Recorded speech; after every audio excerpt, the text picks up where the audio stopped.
Entrevista com Dora Ferreira da Silva, na FAAP, no dia 4 de fevereiro de 1999. Por favor, Dora, eu precisava do seu nome completo e a sua data de nascimento. Eu nasci no dia 1º de julho de 1918. Eu sou gêmea astrológica do Ingmar Bergman. E eu posso falar, é uma curiosidade. Eu percebi que quando eu vi os filmes do Bergman, eu ficava extremamente preocupada. Dizia, ele não está bem. Eu vi um filme, A Fonte e a Donzela. Ele está péssimo. Talvez ele não escape da loucura. Depois eu vi um outro filme. Ele melhorou. Morangos Silvestres. Ele melhorou muito. E depois que eu vi, por acaso, num jornal, Ingmar Bergman nasceu na 1º de julho de 1918. Então, eu sentia os estados de espírito do Ingmar Bergman. Então, no livro que eu te dei, que você não leu ainda, tem uma carta a Ingmar Bergman. E que eu gostaria que alguém traduzisse para o inglês para mandar para ele. Porque, para ele, acho que seria interessante saber que existe no Brasil uma pessoa que também faz arte, que faz poesia, e que seguiu todo o roteiro. Eu segui toda a produção. Uma ocasião que eu estive em Paris, eu peguei todos os filmes do Bergman, eram uma semana e meia de filmes do Bergman. Acabei de cama, né? Acabei de cama. Porque foi realmente toda a problemática dele vivida artisticamente nos scripts de cinema, né? Dora, desculpe, vamos começar sobre o Flússia. Como é que foi seu contato com o Flússia? Como você e o Vicente se conheceram o Flússia? Eu conheci, se você quiser exatamente, o Flússia, eu acho que foi no começo de 50, ou não. Olha, no tocante às datas, vocês duvidem, porque realmente o meu tempo não é bem o tempo cronológico, né? Quer dizer, eu tenho o meu sentimento do tempo não está muito... Quando eu quero saber que dia é, tudo eu vou na folhinha. Mas eu não tenho interiormente... Há pessoas que sabem exatamente qual é o dia, qual é a hora. Eu não sei que horas são agora, por exemplo. Não tenho a menor ideia. Se vocês me disserem que é 9 da manhã, eu sei que não é. Mas se vocês me disserem é 9 da noite, eu não tenho certeza, pode ser que seja. Bem, mas conheci o Flússia, eu acho que foi no começo da década de 50. Fim de 40, da década de 40 e começo de 50. Mas antes de conhecer o Flússia, quem tinha conhecido o Flússia foi o Vicente, meu marido. E no IBF, que já existia. Estava começando.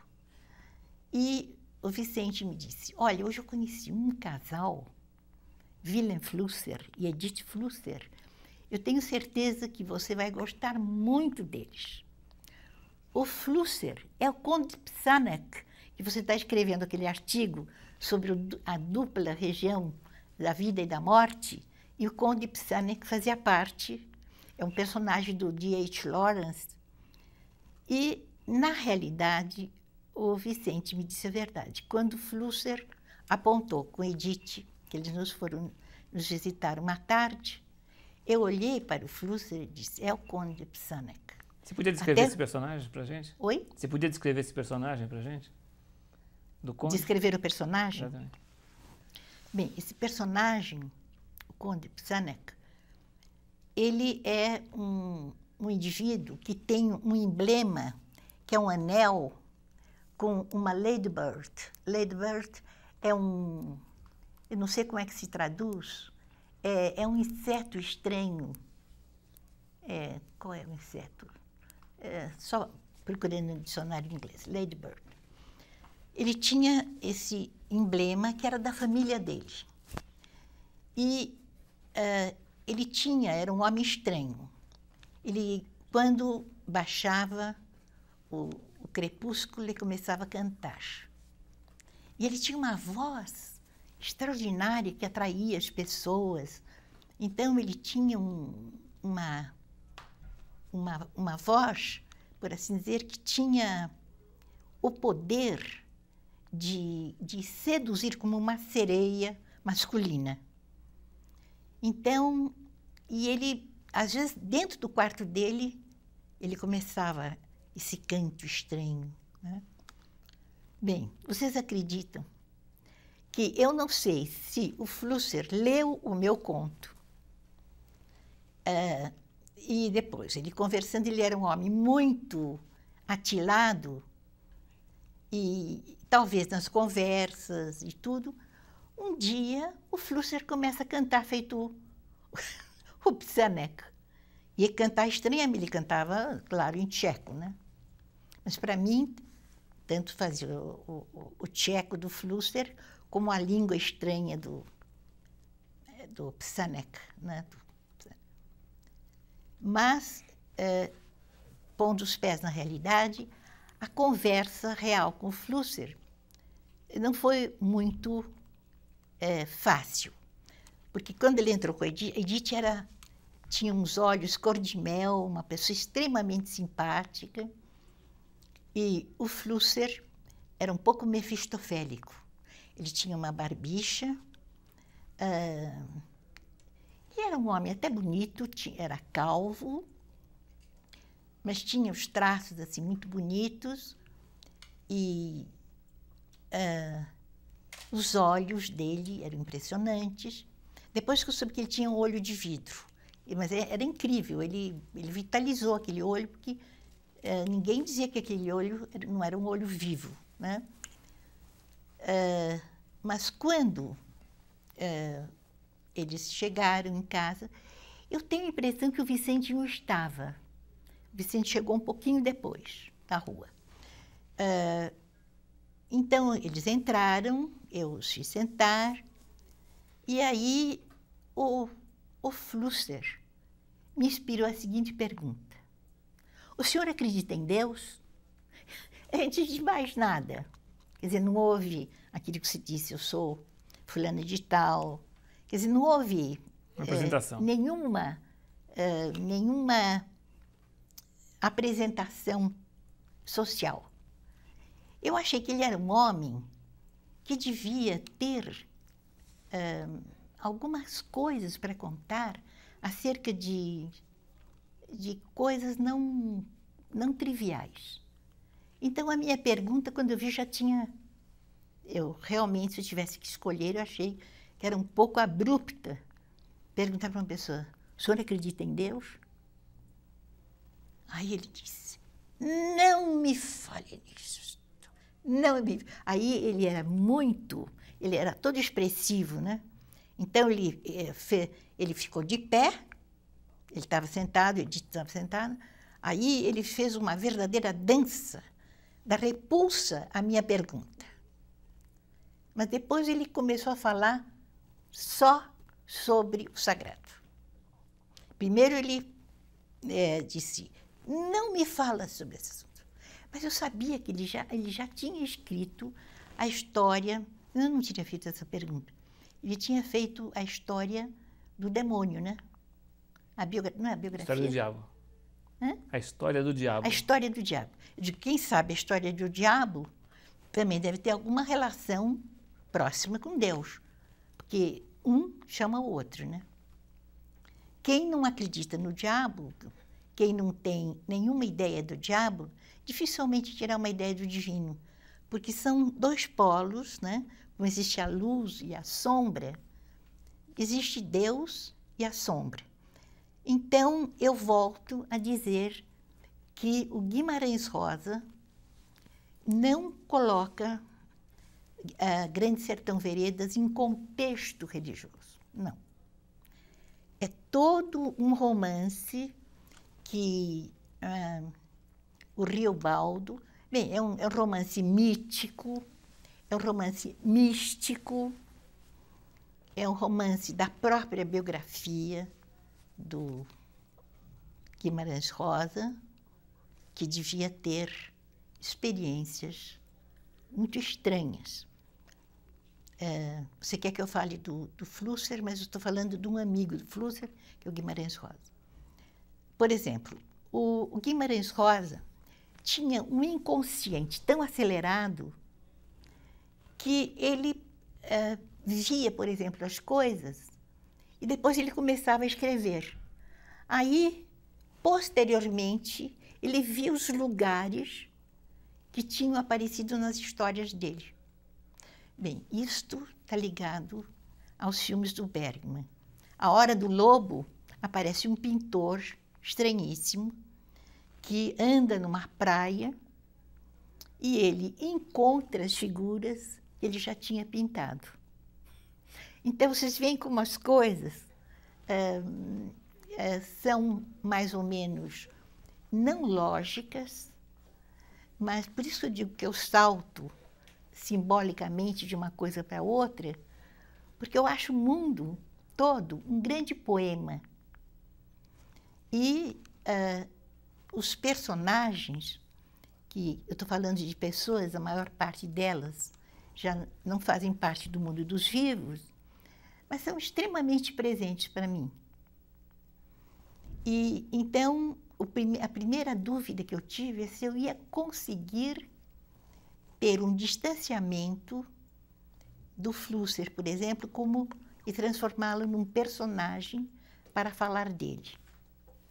Então, como eu fiquei na dúvida, eu comecei por escrever um poema que tem uma validez como depoimento, porque não foi um poema trabalhado esteticamente, vamos dizer, que eu tenha me preocupado artisticamente com o poema, mas foi chama Retrato de Amigo.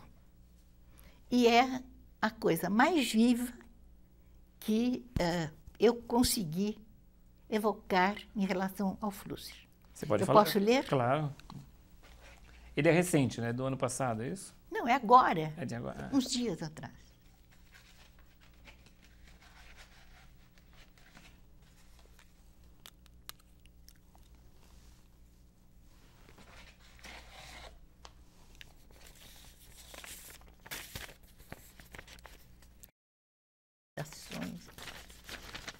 Retrato de Amigo.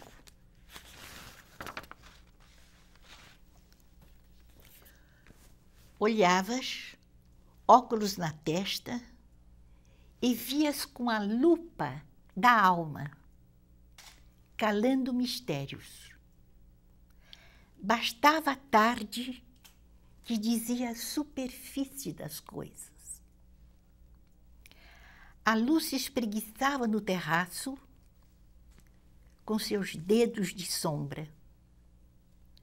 Amigos iam chegando, a festa do pensamento se iniciara.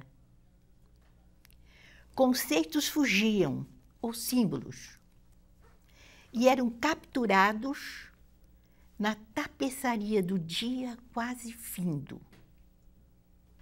Cachimbo na mão, investias contra argumentos vacilantes e os deitavas por terra. Amavas decifrar o sutil e ambíguo. Erguias paradoxos cambaleantes. Nomes não davas. Acaso os suprimias e ao chão em que andavam, bodenlos. Assim olhavas o esvoaçar de gente, pensamentos, bodenlos. Enfim, te atiravas à poltrona segura, sorrindo em silêncio. Este é o retrato do Flusser, é uma fotografia. Bom, a gente podia começar a partir do poema, então, fazer umas perguntas. Como era esse terraço? Quando começou o encontro do terraço? Ai, você me vem com o quando? Não, mas não é nesse... Tudo bem, não se preocupe com datas. Fale do clima do terraço, isso interessa mais. O tom das conversas. Eu não sei exatamente as coisas importantes. A gente não marca exatamente o ponto inicial, né? Quando você se lembra, já é. Então, há sempre um passado que dá um fundo do momento presente, né? Mas esse terraço da Gabriel Mendonça, Rua Gabriel Mendonça, era um terraço com algumas poltronas para os amigos sentarem. Vinha logo Edith com chá, bolachinhas, torradas, com aquela simpatia dela. E já a festa dos pensamentos não era brinquedo. Eram festas que, de vez em quando, também podiam ser pequenos engalfinhamentos, mas não graves, né? Eram lutas, eram paradoxos, uma pessoa pensava, isso era uma coisa muito boa nesse grupo. E nessa época, as pessoas podiam pensar coisas diferentes e conversavam. Mesmo agora, eu tenho a impressão que os grupos ficaram um pouco puristas. Então, as pessoas se reúnem porque pensam igual. As pessoas que não pensam igual formam outro grupo. Agora, o interessante, justamente, é que pessoas que não pensem a mesma coisa se encontrem. Porque aí, isso eu chamo a festa dos pensamentos. Não há festa nenhuma. Quer dizer, há o uníssono. Quem é que aguentaria ouvir uma música que tocasse sempre o mesmo som? Tom, tom, tom. Isso não é uma festa. Agora, quando as pessoas pensam coisas diferentes e trocam, né? Vamos dizer, democracia é festa de pensamento. Coisa nenhuma, porque não existe democracia. A democracia é uma oligarquia. Então, a democracia existia na Grécia, porque era pouca gente, se encontravam na ágora, conversavam, todos tinham direito à palavra, e então, vamos dizer, a democracia foi um momento, mesmo na Grécia, ela se tornou problemática. E quase todo mundo sabe que, quando Platão começou a imaginar a república perfeita e tudo isso, ele foi preso por um tirano de Siracusa. Então, a vida política foi sempre muito complicada. Mas por que a vida política é muito complicada? É porque o homem é muito complicado. Então, pode haver um esquema de pensamento, pode haver uma ideologia maravilhosa, mas quando ela é encarnada pelo homem, aí nós vamos verificar que as coisas não são tão fáceis assim. Sem querer fugir muito do Flusser, que é se nós temos uma hora, dá para dar umas fugidinhas.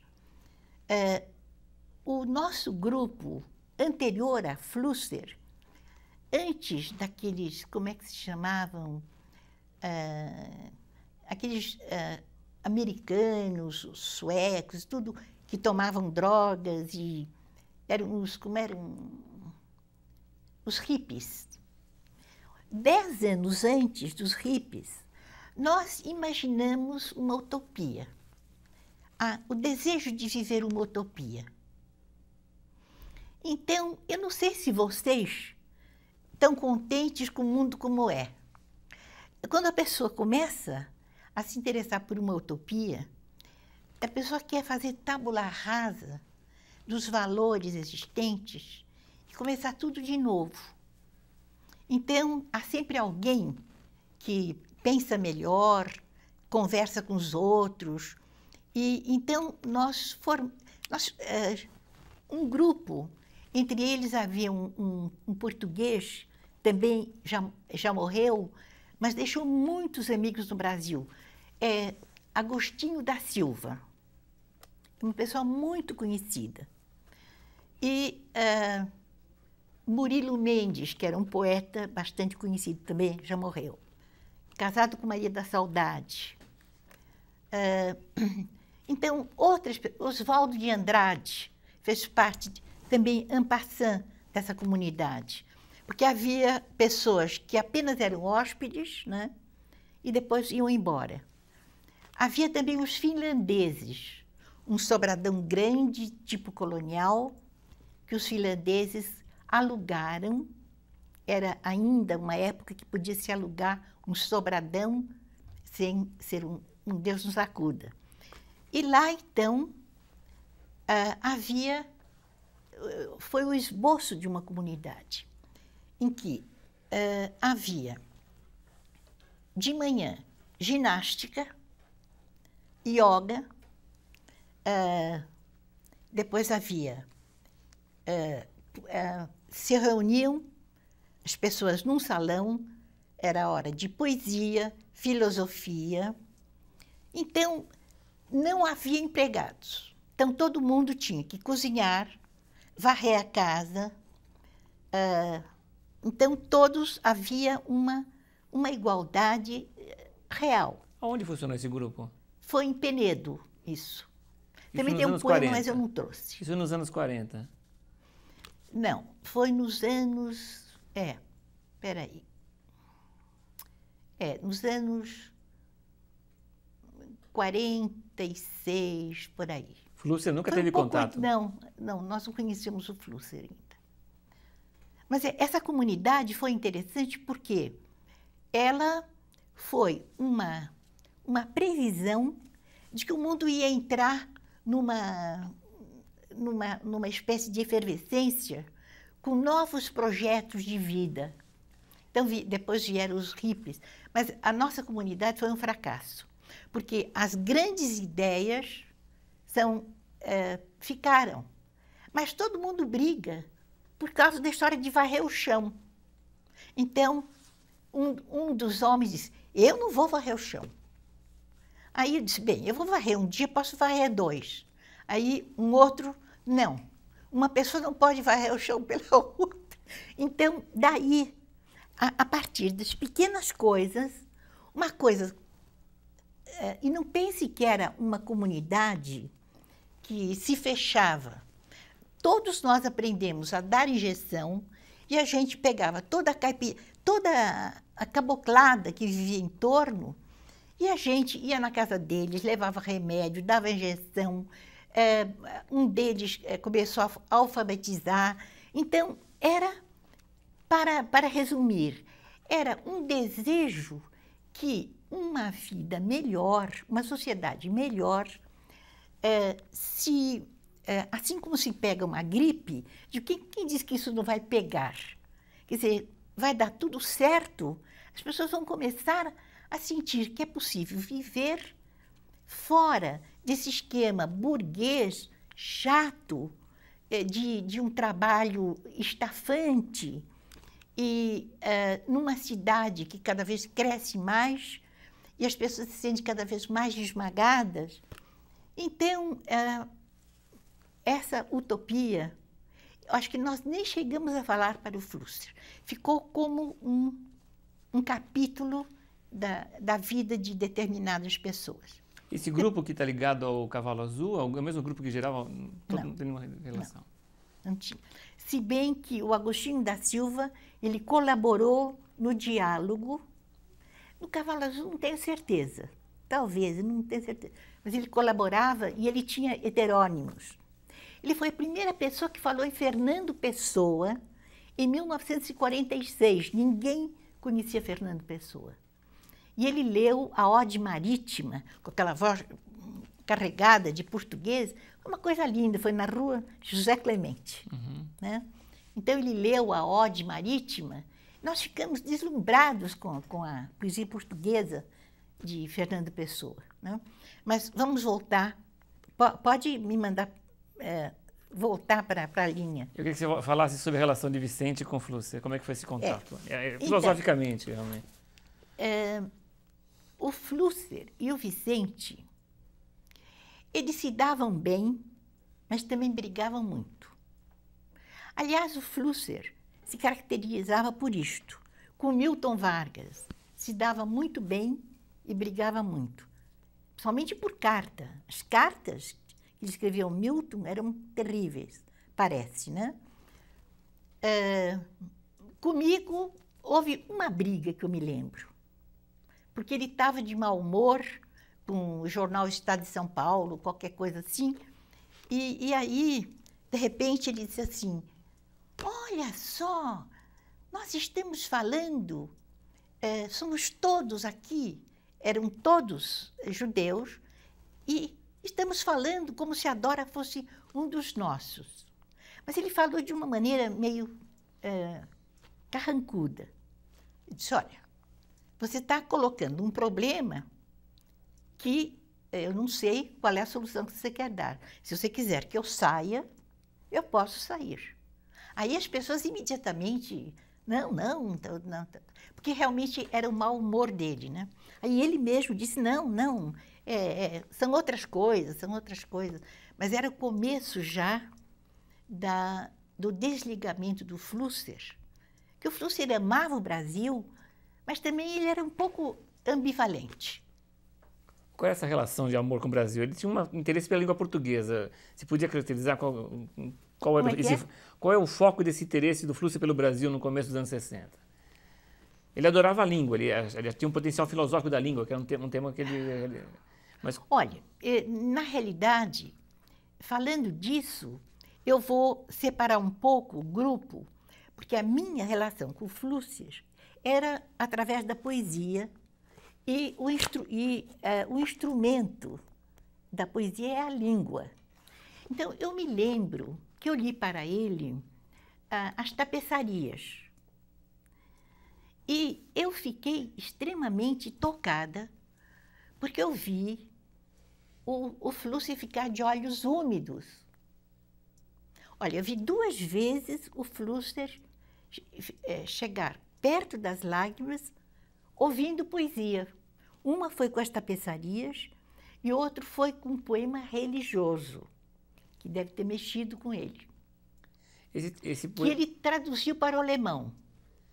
Que está nesse livro. Schwer dich zu nennen, é difícil chamar-te pelo nome, agora que és tudo e meu chamado. É difícil chamar-te pelo nome. É um poema chamado Adoração. Ele não traduziu o nome do poema. Entendeu? Ele começa a traduzir os versos, né? Esse poema, ele já estava morando na Europa. Quando ele veio, eu já estava viúva, ele veio com Milton Vargas. Eu digo, olha, eu tenho um poema para ler para você. Se você tem escrito poesia, eu tenho. Eu tenho um que eu escrevi ontem. Se quer ouvir, quero.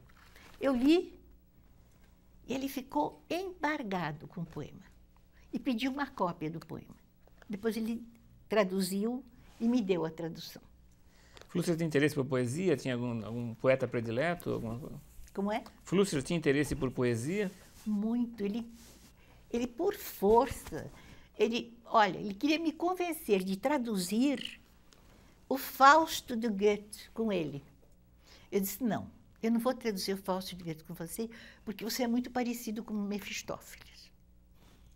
Ele tinha aquela barbicha, e na realidade era uma obra muito grande, e eu não estava... Tinha traduzido as elegias, que não era tão grande, e eu não estava querendo dar muito meu tempo para a tradução. Porque aí a gente vira tradutora e abandona a poesia, né? Mas uma das coisas que ele queria, por força, era traduzir o Fausto de Goethe. Ele gostava muito de Goethe. Agora, depois, ele me disse, olha, eu gostei muito das elegias, da sua tradução, mas você errou em algumas coisas. E se você não fizer, você gostaria que eu te falasse dos erros? Eu digo, mas claro, eu gostaria, a gente podia marcar e vamos, numa outra edição, eu posso até levar em consideração os erros, mas aí foi a coisa mais louca do mundo. Ele disse, olha, o Rilke, ele chama os anjos como se fossem passarinhos. Assim. Eu disse, mas escuta, dentro da língua escrita, a gente não pode fazer... Isso aí, se um declamador pode fazer, mas um poeta que escreve não pode. É como se chama passarinho, né? Agora, eu sei suficientemente alemão para saber que não tem nada de né? E aí, eu digo, bem, vamos deixar essa história do e vamos para frente. Nós chegamos até a metade. Olha, que era... eu tinha a impressão que a casa estremecia. Porque a força do Flusser era muito grande, a força de... Mas a minha também não é muito fraca. Agora, Flusser traduziu alguns poemas seus. Flusser traduziu alguns poemas seus. Traduziu e como é que foi estão nesse livro. E qual é a sua opinião dessa tradução e como é que você acompanhou? Olha, a Edith me diz que tem erros de gráficos do alemão. Então, até eu tenho que perguntar a ela, porque eu leio, eu gosto. Olha, e eu mostrei a um alemão, a um homem de grande cultura poética, Ernesto Grassi, ele gostou muito justamente desse, que ele não traduziu o título sobre Deus. Que começa, difícil chamar-te pelo nome, agora que és tudo e meu chamado.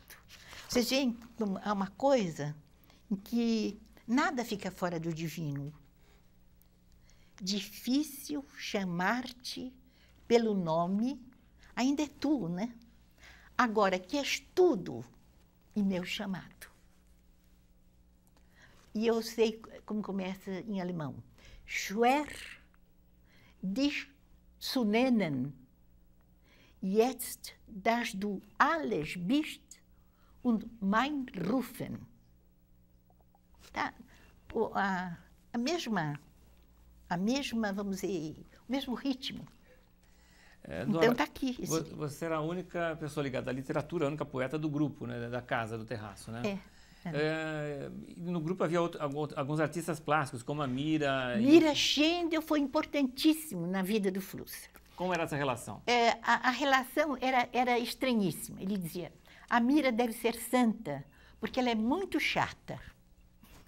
Mas ele prestava muita atenção nos argumentos dela. E a Mira tinha uma cabeça estranhíssima. Ela não podia andar de carro, porque ela tinha terror do movimento. Ela tinha uma opção de fobias, né? Mas era uma mulher muito inteligente.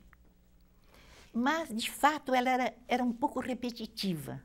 Então, falar com a Mira, você precisava se munir de uma santa paciência. Porque era um pouco... ela fazia frases assim que não terminavam nunca, nunca, nunca, nunca. E o diálogo dela frequentemente se tornava monólogo. Então, era o monólogo da Mira. Mas ela monopolizava, então, certos momentos desses encontros, é isso? Não era nos encontros. A Mira, ela procurava o Flusser quando tinha menos gente, porque os outros não aguentavam, né? O Flusser e eu gostávamos muito da Mira. E Flexor, como é que era a relação com o Flexor? O Flexor, o Flexor também foi uma pessoa...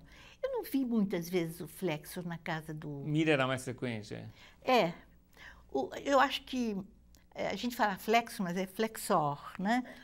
E ele era uma pessoa que eu admirava pela pintura. A igreja de Nossa Senhora do Perpétuo Socorro foi pintada por ele. E essa igreja é pintada, é soturna, é o Velho Testamento. E antes de morrer, Isso foi o Flusser que contou. O Flexor viu a imagem de Nossa Senhora antes dele morrer. Ele se converteu. E o monstro Justine eu nunca vi, mas que o Ismael tem os estudos do monstro Justine, que é um ser meio teratológico. Tem o homem de Neandertal e a Justine, né? Que deve ser o oposto da Nossa Senhora, né? Deve ser um ser muito primitivo. Me diga uma coisa, Dora. Diga. E o contato do Flusser com artes plásticas, na verdade, se dava através de Mira e Flexor.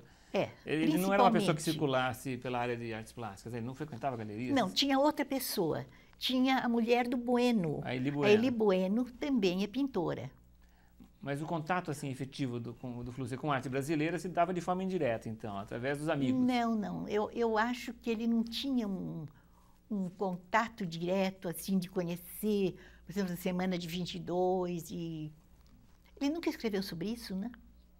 Quando ele se interessava mesmo, ele escrevia. Eu nunca vi ele escrever sobre Tarsila, sobre... Os textos sobre arte são restritos a esses amigos, né? Muito direto, muito pontual. Só Flexor. E sobre a Mira ele não escreveu, não é? Escreveu, tem 2 ou 3 artigos sobre a Mira. Bem, então, porque a Mira foi uma personagem que frequentava muito lá, né? Agora, voltando à questão da relação com o Vicente. Vicente tinha uma linha diferente de produção filosófica, já era um poeta, já era um filósofo estabelecido quando o Flusser estava começando a escrever. Você poderia falar um pouco mais sobre o Vicente? Bem, eu tenho a impressão, como eu já falei particularmente com você, eu tenho a impressão que o Vicente teve uma forte influência sobre o Flusser. Em que Embora, depois os pensamentos... o Flusser chegava a dizer assim, não, o Heidegger do Vicente é do Vicente, não é o Heidegger, não está escrito no Heidegger. Esse é o Heidegger do Vicente. Aí eu dizia, mas escuta, o Platão também, todas as leituras que se faz do Platão, desde... ninguém lê Platão do mesmo jeito, né? Então, ainda mais o Heidegger, que tem uma linguagem toda... Ele inventa palavras, como Guimarães Rosa inventa na literatura, o Heidegger inventa palavras na filosofia. Mas assim, haveria alguma marca do Vicente? Dasein. Dasein. Dasein. O Rilke usa a palavra Dasein. E o meu professor de alemão ficava irritadíssimo com a...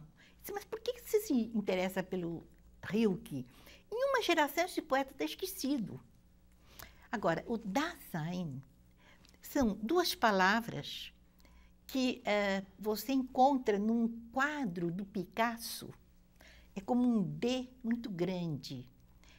São os saltimbancos, não sei se vocês têm presente, tem um velho saltimbanco, tem uma menina, tem uma mulher muito bonita, com uma criança assim, tentando ser vista por esta mulher. O Dasein, provavelmente o Rilke, não o Heidegger, o Rilke pegou desse quadro do Picasso, né? É um Dasein, é um estar aí. Então, ele começa invocando... agora, eu estou indo não estou te obedecendo. Porque se eu te obedecer, eu vou ficar muito atrapalhada. Tudo bem. O Dasein é a humanidade pulando sobre um tapete no centro de uma praça. É uma ideia linda. Então, o ser aí é um eterno salto em que esse tapete vai se adelgaçando, né? E depois, eu não sei quem escreveu antes, eu acho que quem escreveu antes foi o Rilke. E o próprio Heidegger escreveu um ensaio maravilhoso sobre o Rilke, né? Onde ele fala no Dasein. Mas voltando ao nosso querido amigo Flusser, o que eu já estava ligado quando eu falei ele falando sobre a máscara grega? Não. Então, eu acho que, para falar do Flusser, não adianta falar quantos anos tem o Flusser. O Flusser era calvo, mas era bonito, tinha uma cicatriz enorme aqui, porque ele já tinha sofrido um desastre de automóvel. Então, foi o segundo desastre que o vitimou. Mas o que eu queria falar do Flusser é dele, como ele encantava as pessoas, os alunos, ele na EAD falando sobre a máscara grega. Então, ele falando, eu não tenho que virar, você não vai sair sempre igual? Não, não tem problema. Tá bom? Tá. Então, ele falando sobre a máscara grega, a máscara da tragédia e a máscara da comédia. Então, ficavam todos os alunos assim, porque ele tinha um dom meio... ele era uma pessoa que tinha... Como é que se chama isso? Senso dramático? Não, ele podia ser um político. Carisma, talvez? Tinha um carisma. Ele tinha um carisma forte. Então, os alunos ficavam assim, totalmente assim, siderados, olhando para ele. Então, ele falava sobre a máscara grega. Então, eu falava máscara. Então, isso durava 1 hora. E ele tirava, sabe lá o quê? Falando de uma máscara grega. Então, quando todos estavam extasiados assim, sabe o que ele fazia? Dizia, agora eu vou virar a máscara. E virava. Sabe que era tão forte o poder de sugestão dele que as pessoas viam a máscara ao contrário. E o que viam? Viam um buraco negro, porque era a persona. A persona é o que fica escondido atrás da máscara. Essas aulas de EAD foram nessa época que a EAD estava funcionando aqui na FAPER? Essas aulas sobre a máscara? Não. Já era lá... Na Pinacoteca, na Luz? É atrás da Pinacoteca. Atrás da Pinacoteca. Deixa eu perguntar outra vez para você a questão da relação com o Vicente. Você acha que existem marcas na produção do Flusser que sejam influências do Vicente? Não. Eu acho que quando nós começamos a frequentar, particularmente quando o Vicente começou a falar com o Flusser sobre filosofia, aquilo que já estava no Flusser, ele dizia, eu sou um esquizofrênico, porque eu lido com negócios que não me interessam. Então, durante o dia, eu sou um. Quando eu chego em casa, que eu pego meus livros e começo a escrever, eu sou outro. Aí, ele estava entre 2 partes do ser dele. Como o Fernando Pessoa tinha muitos mais, né? O Fernando Pessoa teve uma luta maior com os heterônimos, que até hoje não conseguiram enumerar todos. Aliás, todos nós, vocês pensam que são apenas um? Não. A gente fala eu, não fala? A gente devia falar eus, no plural. Porque ao longo da vida, a gente vai se unificando. A unificação é muito difícil. Deixa eu fazer uma pergunta. Flusser era místico? Flusser era místico? Flusser era místico. Mas ele recusava esse rótulo, né? Por isso mesmo, porque ele era. Você acha que o interesse por religiosidade era uma manifestação? Escuta, quando ele fala sobre a minha poesia, vocês notam alguma coisa que não é sobre a minha poesia, é sobre ele? Quando ele diz que pode-se traçar verdadeiros mapas, tá aí tem esse trechinho. Não, eu ia querer ler um trecho que está na biografia que fala assim, Dora não é livre para fazer poesia, mas é apenas livre quando faz poesia. Para ela, arte é engajamento, oração. E espontaneidade é intenção. Poetar significa para Dora tecer símbolos salvíficos que nos ancoram novamente na verdadeira realidade. Eu queria que você falasse sobre a questão da arte enquanto oração, a arte como prece. Se você pudesse esclarecer essa colocação do Flúcia. Aliás, eu tenho um poema chamado Oração, Coração, Ação. Eu acho que a prece, no sentido profundo, não é falar Ave Maria, Padre Nosso, ou qualquer outra coisa, como no Oriente, pronunciar uma palavra que tenha um significado. Como é que eles chamam? Um mantra. Mantras. Eu acho que a poesia... Aliás, eu estou aqui não inaugurando nada. Eu estou seguindo Hölderlin. Hölderlin diz: a palavra, o mais inocente dos bens, e, no intento, o mais perigoso. Porque a palavra, quando você diz uma boa palavra, você leva ao outro alguma coisa. É como você dá uma flor ao outro. E quando você diz uma má palavra a alguém, o Atharva Veda, que são os poemas,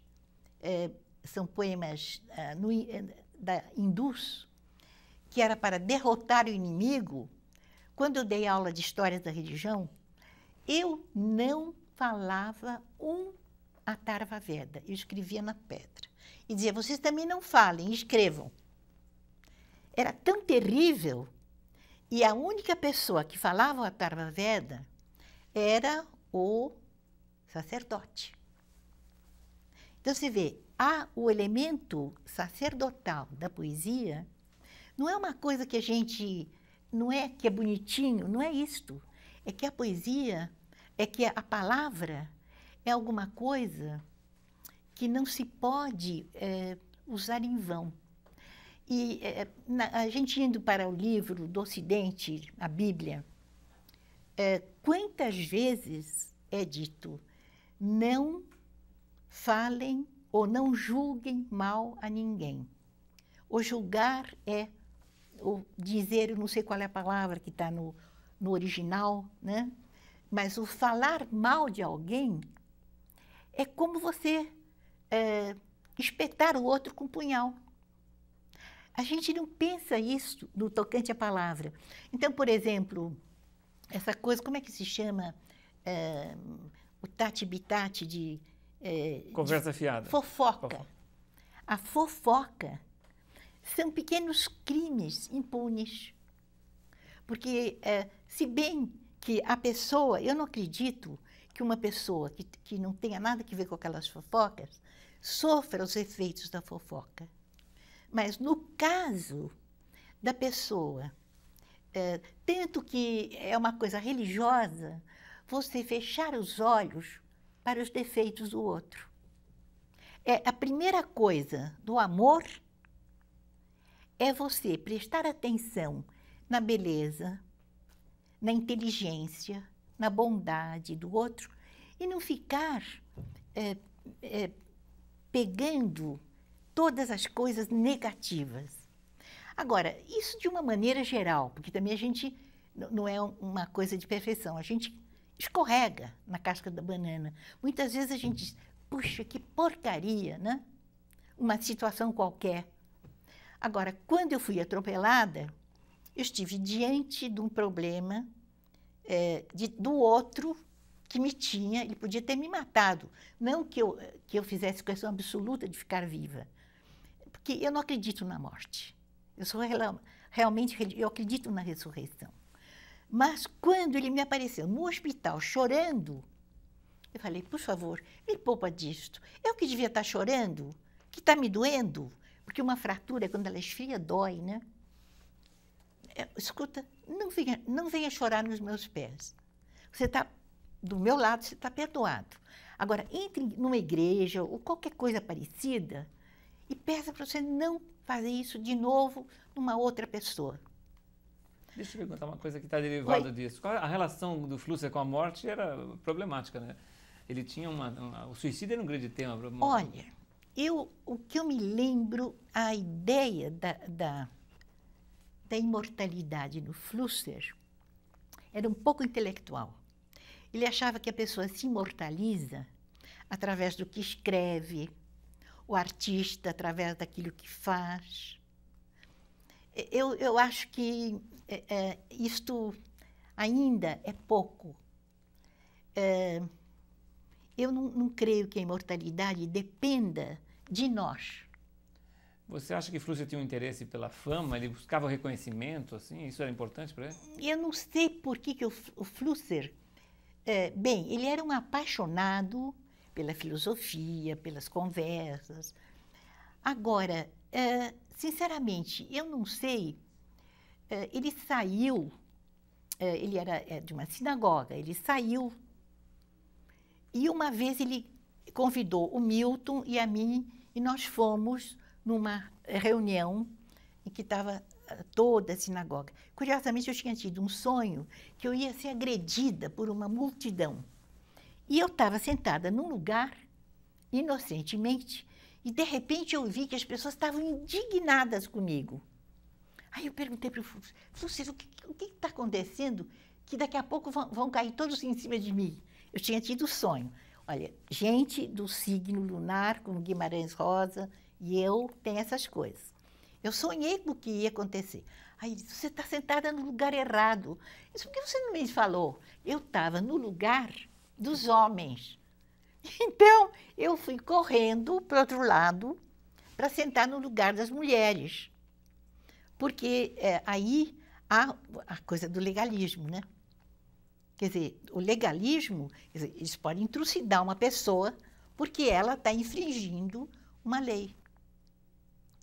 Então, agora, o Flusser, nessa ocasião, o Rabino era um homem muito inteligente que frequentava o Flusser frequentava. Aí, o Rabino disse assim, talvez hoje nós contamos, está entre nós pessoas que pensam que não acreditam em Deus, mas talvez sejam os mais religiosos do que todos nós. Eu acho que ele estava pensando no Flusser. Agora, eu não posso garantir, mas ele tinha conversas com o Flusser. Ele levantou esse problema para a comunidade reunida. Era o Rabino Pincus? E eles se cumprimentaram, mesmo à distância, Flusser e ele, esse rabino. Era o Rabino Pincus? Hã? Era o Pincus, o Rabino Pincus? Não é o mocinho. Tem agora o mocinho. Sei. Não, era um outro, era um amigo do Flusser. Você tocou no assunto, eu vou então aproveitar. Diga. Flusser era de touro, né, que eu me lembro, né?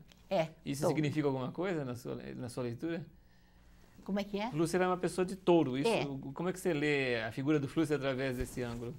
Aí o gosto pela beleza, o gosto pela beleza. Lembra, ele fala a paixão pelas coisas belas, a paixão pela poesia, a paixão pela... ele era um estetizante. Até, vamos dizer, a maneira como ele fazia, quando ele investia, que eu tentei pôr aqui os óculos na testa, e ele ia... Ele chegava perto da pessoa, meu bem. Ele chegava tão perto da pessoa que a pessoa ficava... Quando a pessoa era tímida, a pessoa recuava, ficava aterrorizada, né? Flusser era um sedutor, assim?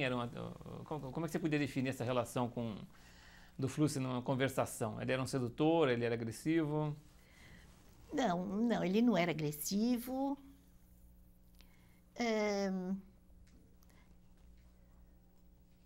Não, ele era mais tendente ao sedutor, mas não excessivo. Ele era uma pessoa discreta. Mas você está colocando, assim, ele está no centro, entendeu? Ele era uma pessoa de trato agradável, a menos que ele tivesse mau humor. Mas ele tinha um trato agradável. Ele era uma pessoa generosa, porque uma pessoa, quando ele dizia assim, você nunca vai deixar a sua poesia, hein? Nem que falem mal. existe gente que pode falar mal da tua poesia, não vão entender, vão achar você hermética. Vai para frente. Não, ele abria para cada pessoa, eu te falei, a qualidade maior do Flusser era a abertura para o outro. Deixa eu fazer uma pergunta. Que é um traço religioso. Uma vez a gente conversou sobre a relação do Flusser com o Brasil, no final da presença dele no Brasil, nos anos 60, e você me falou de um personagem, você comparou o Flusser a um personagem Tartarin, de Tarascon. Um personagem? Tartarin. Não, mas isso é uma brincadeira minha. Não, é que quando ele voltou da Europa, ele estava como um alpinista. Não, ele estava vestido com uma coisa assim enrolada na perna. Eu não sei porquê, eu digo, acho que ele está vestido de Tartarin de Tarascon. Mas eu nunca vi Tartarin de Tarascon vestido, nem sei como se vestia. Aí é o problema da imaginação. É que ele estava numa indumentária diferente e a Europa mudou. Ele ficou um pouco mais... eu gostava mais dele brasileiro. Mas a visão dele sobre o Brasil mudou completamente, né? Ele tinha uma relação negativa no final, não tinha? Como? A relação dele com o Brasil mudou também, né? Ele tinha uma visão negativa, não tinha? Ele te convidou para ir embora, por exemplo? Não, o problema... O Flusser, quando a gente era amigo do Flusser, a gente sabia que ele era paradoxal. Então, por exemplo, ele disse uma coisa tão engraçada quando ele fala da minha tradução. Um exemplo. Quando ele fala da minha tradução do Rilke, ele diz que o Rilke era puro kitsch. Depois ele diz que a minha tradução é maravilhosa, mas na minha tradução não tem vestígio do kitsch. Logo, é uma péssima tradução. Porque tem que ter o kitsch. Se o Rilke escreve puro kitsch, uma boa tradução tem que pegar o kitsch. Talvez a história de chamar o passarinho assim, tchim, tchim, tchim, tchim, não sei lá. Deixa eu fazer uma pergunta. Qual é a história da lagartixa? Não, essa história da lagartixa é que naquele terraço, de vez em quando, era tanta filosofia, tanta metafísica, que minha cabeça ficava para explodir. Aí tinha um quintal muito gostoso, eu ia no fundo do quintal, tinha um muro assim, e eu ficava vendo as lagartixas para esfriar a cabeça. E os pupilos do Flusser, que eu vou enumerar, porque eu acho que é importante, eu pus o nome deles aqui. Um deles vem, que é o Alan. Outros, acho que não vem. Mas aqui... eu fiz uma brincadeira. Eu fiz como primeira geração, como se faz os deuses gregos, né?